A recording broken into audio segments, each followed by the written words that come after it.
Like, ang dami kong compliments kapag ito yung ginagamit ko. So, ayan, actually, yan ng second bottle. If hindi ko siya gusto ko yung nana na pag-girly kasi feeling ko, yun ako. Pero gusto ko maging nana na rakista. So, kaya naging favorite ko yung nana na Hey guys, Nicole here and welcome back to my channel. For today's video, meron na naman tayong panibagong monthly favorites for the month of July. So, very consistent tayo sa ating monthly favorites. So, if you wanna know the products that I love, beauty, skincare, and a lot of things na naging favorite ko for the month of July na gusto kong i-share sa inyo, please keep on watching. Purchase of my favorite Moist Ampule blush from the brand na Her. Moist Serum na blush. So, this is already my second bottle. So, hindi ako bibili ng second bottle if hindi ko siya nagustuhan. So, itong shade na to is the Lavender Flush. So, ayan, ganyan. Siyang actually serum siya. Actually, medyo madami na. Ayan. Hindi siya super pigmented. Pero pag nilagay mo siya sa skin mo, kailangan ganyan mo lang siyang ilalagay. It's very lightweight siya. It feels like serum. Mabilis lang siya na-absorb ng skin. Pero yun nga, hindi siya super long-lasting, which is I like kasi nga ginagamit ko siya for everyday. Ito kasi nakukuha ko siya for sale. Less 300 pesos ko lang siya nakukuha. And I think, na-share ko rin nung a few months ago, ito ko hindi ko siya masyadong gagamit. Hindi bagay sa akin yung parang orange blush. So, ito nakukuha ko siya for less 300, parang 250 or less than 250 pag naka-sale pa. So, kaya gusto ko siya. And, mas binibili ko yung maliit kasi nga, madali kasi dalhin or ilagay yung mga maliliit na ganito sa aking kikay pouch. Another repurchase. This is for my eyebrow. It's the Easy Brow Pencil Trio. So, actually, marami na akong nabili na ganito. Hindi ko na maalala kung pang ilang repurchase ko siya. Pero, for this time, first time kong gamitin tong shade na to. Kasi usually, pinaka-dark, which is the ash. I think this is the ash brown na. Para hindi naman super dark ng brows ko. So, ayan, actually, yan yung gamit ko for today's brows.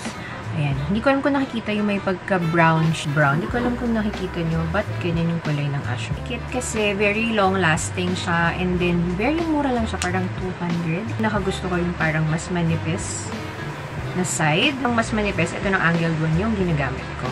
Kaya, gustong-gusto ko siyang gamitin. These are matte lipsticks from the brand na Roman. So, ito sila. Tatlo yan.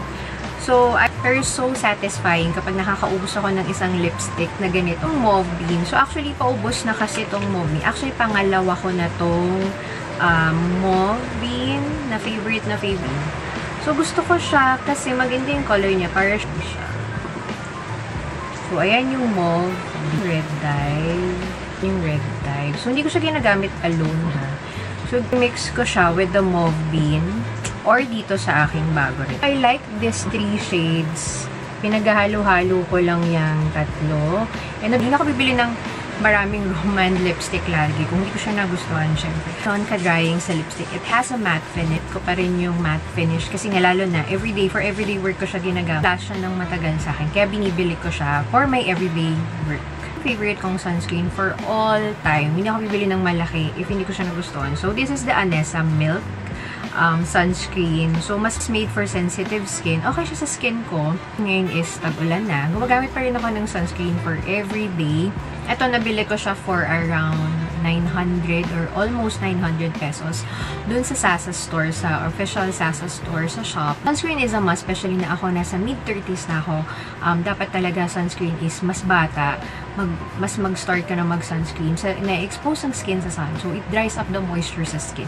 So, this also helps para hindi ganun mag-dry up. Protect pa rin yung skin against the UV rays na nagkakos ng skin aging. So, sunscreen is a must for me talaga. So, this is the Sunny's Face na lip glaze. So, this is their lip peptide. So, this is the Chameleon na shade. So, ito siya. Actually, this is my first time na mag-try ng mag-buy ng Sunny's na lip. Very clear lang yung color niya. Changing na lip peptide. And it's nice kasi nag-a-adapt siya sa color ng lips mo. Actually, nagiging din siya. Parang nagiging pinkish siya. Medyo sticky yung lip peptide nito. So, hindi mo kailangan ng masyadong malamig ito. But overall, I really like this Sunny's lip treatment. Medyo madumi-dumi na siya. This is the Chubaki na hair mask. So, ayan siya. damaged hair ka, it helps to repair the hair. Mas nakakalambot siya, mas nakakasmoothen out ng hair. And as you all know, kaya ako bumalik sa color black as in super dry, damage talaga yung hair ko, yung hair strands ko. Since color ng hair before, like every 3 months, 2 months, nagkukulay ako ng hair. Sobrang nagiging brittle talaga yung hair ko. And as much, although I already have this, na-try ko na siya rin before, pero mas na-appreciate ko siya nung tinry ko siya this July. So, tinry ko siya and grabe, binabad ko siya sa hair ko for 30 minutes and after 30 minutes, guys, sobrang ganda, lambot, manageable. As in, ang ganda nung bagsak ng hair ko nung ito yung ginamit ko. So, ang key pala dito is kailangan tagalan mo talaga yung lagay mo. So, parang 30 minutes to 45 minutes ko siyang binabad sa hair. And girl, pagtanggal no tong hair mask sa hair ko, grabe, ang ganda. Ang ganda talaga ng bagsak ng hair. I'll choose between the Fino hair mask over this Chubaki. Chubaki talaga. Yung Fino, alam ko overrated siya. Like, super hype si Fino.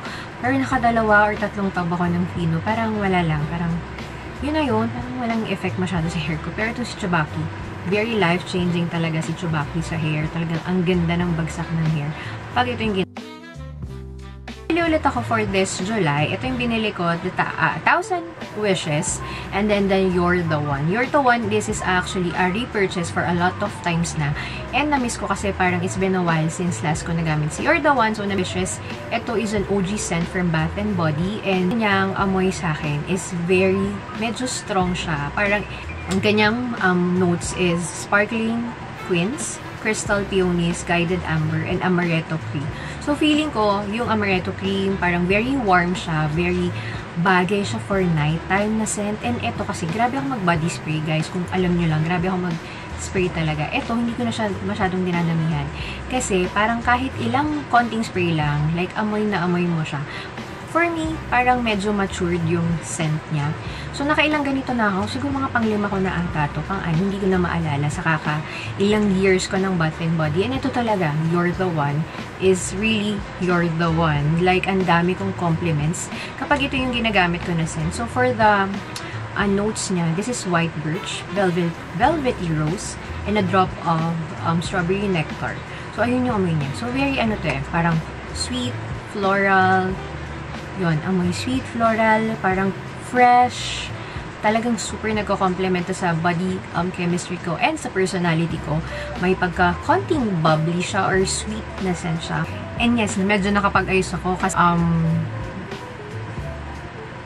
hindi ako makapag-record kanina. And then, nice ko na ulit yung buhok ko. So, kung magtataka kayo bakit maayos yung buhok ko kasi nag-iron muna ako ulit. Kasi nga kumukulot siya dahil kulot talaga yung kulay ng hair ko. So, anyway, next of my favorite is a t-shirt na bili ko sa Uniqlo. And this is the t-shirt ko na mapapakita ko. Nakatago na siya sa cabinet. But this is a collaboration with yung gumawa ng Nana and then the Paradise Kids, which are two of my favorite na anime. Lalo na yung Nana. Sobrang na-obsess ako nung pinanood ko siya. Talagang binasa ko pa yung manga kasi sa anime and live action, hindi siya tapos. Super favorite ko siya, yung kanta, and then yung dalawang Nana na character. Sobrang gusto ko yung Nana na pag-girly kasi feeling ko, yun ako. Pero gusto ko maging Nana na rakista. So, kaya naging favorite ko yung Nana na anime. Si Uniqlo ng collaboration, na may t-shirt collaboration sila. Talagang pumunta agad ako sa Uniqlo. Pili ko talaga yung black, for the Blackstone. Yung banda ni Nana. So, yun talagang ina-eye ko na bilhin. Nabili ko siya. And yun lang, guys. Hindi masyadong marami, again, yung favors ko. For the month of July, medyo konti lang siya. But then, sorry guys, if hindi ako nakakapaggawa ng review update and about my cats, hindi na ako nakapagawa ng video. But I have a lot on my mind na parang gagawin na videos. And wala lang talaga akong time. Sobrang busy na. Bumalik na naman tayo sa bagiging busy. Pero ngayon, hindi na naman tayo masyadong busy. So, medyo na-arrange ko na ulit yung mga kailangan kong gawin. And hopefully, sana for the month of August is marami tayong masishare ng mga new reviews for you guys. Kahit na alam ko lang na nanonood ng YouTube, diba? More on TikTok na talaga. TikTok, Facebook, alam mo yun. Pero, thank you sa mga nanonood pa rin here on my YouTube sa nag-aantay pa rin ng aking mga review. Baka tayong about my cats kasi yun naman talaga yung target ko na magawang mga videos for this channel. Hindi lang beauty, hindi lang favorites. So, medyo nag-lean na tayo towards cats. Yun nga lang, wala pa akong time ulit. Pero may mga clips na ako. May mga naiipon na akong clips about cats. Pero yun nga lang, laging clips. Hindi ko pa siya nako-compile as buo. So anyway guys, so sana this video nakatulong, and I really do hope na I really want to thank you for watching this video. Pag meron pa kayo bang mga suggestions, comments, or whatever, let me know in the comment box below. And please don't forget to like and subscribe, and I hope to see you on my next video. Thank you for watching. Bye!